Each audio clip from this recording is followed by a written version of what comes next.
ভাবুন তো, আপনি একদিন সকালে ঘুম থেকে উঠলেন আর দেখলেন পৃথিবীতে কোনো মানুষই নেই। না কোনো শব্দ, না কোনো গাড়ির আওয়াজ, শুধু নিস্তব্ধতা। একদিনে এক মুহূর্তেই মানুষ সম্পূর্ণভাবে হারিয়ে গেল। বিদ্যুৎ কেন্দ্রগুলো ধীরে ধীরে বন্ধ হয়ে যাবে, আকাশে উঠতে থাকা বিমানগুলো পাইলট ছাড়া নিয়ন্ত্রণ হারাবে এবং একে একে দুর্ঘটনায় পড়বে। নীরব হয়ে যাবে পুরো পৃথিবী এবং এক সপ্তাহের মধ্যে পৃথিবী পুরো বদলে যাবে। ফ্রিজে থাকা খাবারগুলো পচে যাবে, শহরের বিভিন্ন জায়গায় আগুন ছড়িয়ে পড়বে। মানুষ না থাকায় প্রাণী শহরের ভেতরে ঢুকতে শুরু করবে, রাস্তা হয়ে উঠবে বন্য। 1 মাস পর প্রকৃতি ধীরে ধীরে জেগে উঠবে, রাস্তার ফাটলে গাছ জন্মাতে শুরু করবে, রেল লাইন ঘাসে ঢেকে যাবে, গাড়িগুলো মরিচা ধরতে শুরু করবে। 6 মাস হতে হতে উঁচু উঁচু বিল্ডিংয়ে ঘেরা কাচের শহরগুলো আর শহর থাকবে না। বিল্ডিংয়ের দেয়াল ভেঙে পড়তে শুরু হবে, গাছপালায় সবকিছু ঢেকে ফেলবে, বন্য প্রাণীরা পুরো শহরে ঢুকে পড়বে যেখানে একসময় মানুষ বসবাস করত।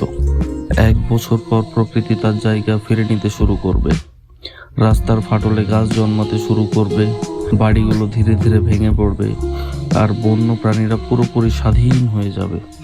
100 বছর পরে 100 বছর পরে মানব সভ্যতা প্রায় অদৃশ্য হয়ে যাবে। উঁচু উঁচু বিল্ডিং ভেঙে পড়বে, শহরগুলো জঙ্গলে পরিণত হবে, নদী নালায় পরিষ্কার পানি হবে এবং কোনো প্রকার ময়লা আবর্জনা থাকবে না। পৃথিবী আবারও তার পুরনো রূপ ফিরে পাবে, যেখানে মানুষ শুধু একটি স্মৃতি।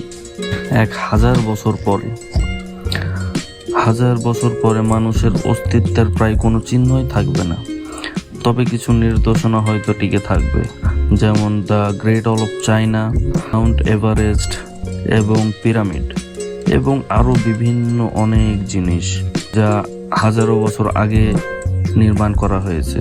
পৃথিবী পুরোপুরি নিজের মতো করে নতুন জীবন শুরু করবে। তাহলে মানুষ ছাড়া কি পৃথিবী আরও সুন্দর হবে, নাকি আমরাই এই পৃথিবীর সবচেয়ে গুরুত্বপূর্ণ অংশ? আপনার কি মনে হয় কমেন্টে জানাতে ভুলবেন না।